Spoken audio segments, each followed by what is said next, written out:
Hello there, friends. Welcome to today's Story Explainer. I am so very glad you're here with me today. Let's make a safe, cozy space right where you are. Take a nice, deep breath in and let it out. Beautiful. Now, let's dive right into a wonderful storybook adventure together. Today, we're going to explore a very special tale called The Clever Fox and the Crow. But before we open our storybook, I want to ask you a little something. Have you ever seen a real fox with a big, bushy orange tail? Or maybe a big black crow flying high up in the sky? They are such fascinating animals. In our story today, we're going to see exactly what happens when these two animals meet in the quiet woods. Now, to really understand our story, there is a very important word we need to learn today, and that word is flattery. Can you whisper that with me? Flattery. Flattery is when someone says nice things to you, but only because they want something you have.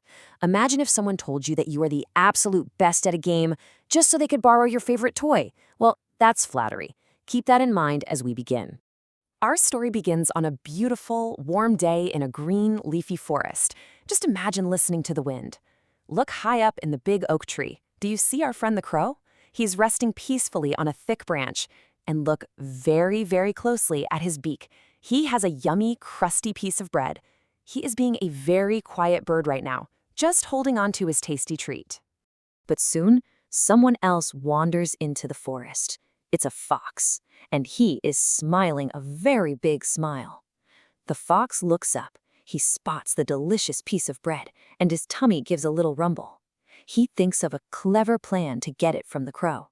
First, he just wishes the crow a very good day. But the smart crow doesn't open his mouth to reply. He knows that if he does, the piece of bread will fall right down. Now, what's really interesting about this next part is what the fox decides to do. He tries using that word we learned earlier, flattery.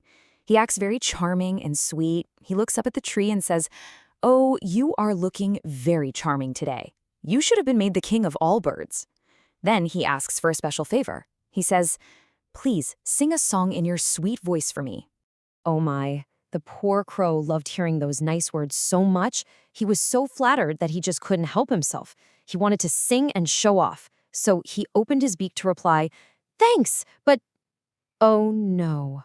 As soon as he opened his mouth to speak, the yummy piece of bread tumbled all the way down to the ground below. And what do you think the fox did? Well, the clever fox didn't wait to hear the crow sing a song. He immediately picked up the fallen bread in his mouth, and he ran away fast into the forest with his prize. The crow was left all alone on his branch with no bread to eat at all. So, the big lesson of our story today is a very important one. Let's think about it. Why did the fox say all those nice things? He didn't really want to hear the crow sing, did he? No, he just wanted the bread. So, my friends, we must always remember not to be fooled by flattery. We must always think carefully before we act. Thank you so much for joining our Story Explainer today. It was wonderful exploring this forest tale with you. Before we say goodbye, I want you to think about this. Next time someone gives you a very big compliment, but you know they want something you have, what will you do? If you liked our quiet time together, please gently click the like button. Share this with a friend, subscribe, and ring the bell icon so you never miss out on our next magical story adventure. Have a beautiful, peaceful day, and remember to always think before you act.